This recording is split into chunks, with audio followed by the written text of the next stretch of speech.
ഇപ്പൊ ഒരു പാട്ട് പാടുക കേൾക്കട്ടെ.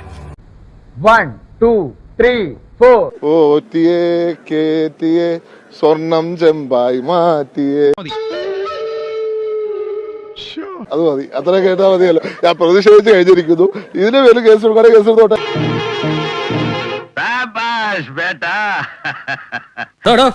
ഇവിടെ തെളിയാൻ നടക്കുന്ന പെറ്റി കേസല്ല അവന്റെ നിലയിൽ കെട്ടിവെച്ച് കോടതി ഹാജരാക്കുക. ഇങ്ങനെ കേസെടുത്ത് ഇത് അവസാനിപ്പിക്കാമെന്ന് ആരും വിചാരിക്കേണ്ട. ഇത് ആവിഷ്കാര സ്വാതന്ത്ര്യത്തിന്റെ പ്രശ്നമാണ്. അത് ഇവിടുത്തെ ഓരോ കൊച്ചുകുട്ടി മുതൽ ഈ പാട്ട് പാടുന്നുണ്ട്. എല്ലാവർക്കെതിരെ കേസ് എടുക്കാനാണെങ്കിൽ ഇവിടുത്തെ ജയിലുകൾ പോരാതെ വരും എന്ന് ഈ ഗവൺമെന്റിനെ ഓർപ്പിക്കാൻ ആഗ്രഹിക്കുക. ആവിഷ്കാര സ്വാതന്ത്ര്യം എല്ലാ തരത്തിലും സംരക്ഷിക്കപ്പെടണം. സിനിമയെ കുറിച്ച് ദുഃഖിക്കുന്നവർ പാട്ടിനെ കുറിച്ച് ഇത്രയും ബഹളം വെക്കുന്നത് എന്തിനാന്ന് എനിക്ക് മനസ്സിലാവും. ഞാൻ ചോദിക്കട്ടെ, പാട്ട് പാടിയാണോ പ്രശ്നം? ശബരിമല പോലെ ഒരു പരിപാവനമായ ഒരു ദൈവസ്ഥാനത്ത് ഈ കൊള്ള നടന്ന